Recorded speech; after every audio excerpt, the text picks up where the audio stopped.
segment is sponsored by Polston Tax Resolution and Accounting. Welcome back to Living Oklahoma. It's time to know the law. And Rachel Pappy, partner and vice president of Polston Tax Resolution and Accounting, is here to help us do just that. Good morning. Rachel Pappy, your resident tax attorney, here to talk to you about taxes and my favorite sport, basketball, and more specifically, the championship last week. So last week, the Raptors, a Canadian franchise, won the championship for the first time in history, which means, do they have to pay taxes to Canada? The answer is yes. You have athletes who are citizens of the United States who are playing for a Canadian team, but it's Canadian earned income. So they have to pay taxes in Canada and in the province of Ontario. Together, it's 53.53% of their income, which is a huge cut on their salaries. In addition, anyone, regardless if you are an athlete or not, if you're a United States citizen, you're required to pay income tax to the IRS. So even though these athletes are in Canada and they have to pay taxes to Canada, they're also required to report this income and potentially pay taxes here in the U.S. The good thing is for these players, they're going to get credit for what they paid to Canada. I have been an NBA fan since the 80s and 90s. My team was the Detroit Pistons. We went head-to-head against Michael Jordan in 1989. We won the Eastern Conference Championship, taking him down, and then the finals. And then in 1990, same thing again, back-to-back champions.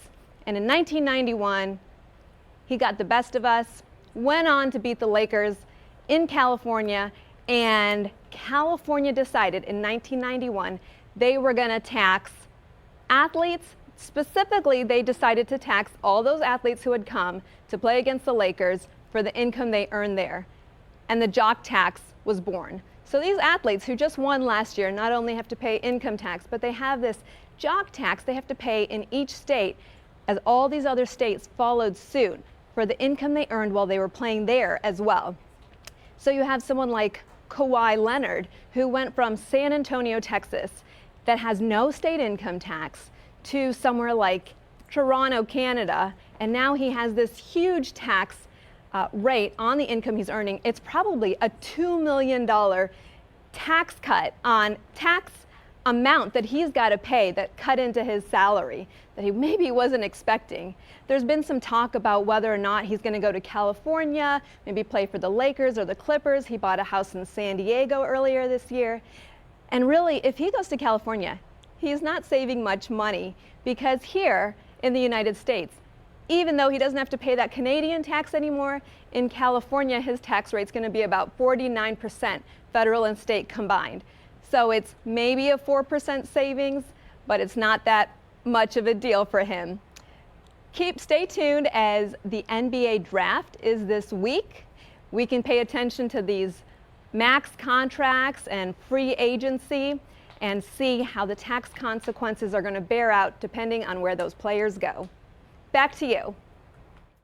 Thanks, Rachel. Polston Tax Resolution and Accounting has 4 metro locations. They have a new address in Oklahoma City and the same one for Norman, Tulsa, and Wichita. You can give them a call, 405-801-2146. They also assist clients nationwide. Get in contact with the Polston Tax Resolution and Accounting on the social medias. Just look for Polston Tax on their website, polstontax.com.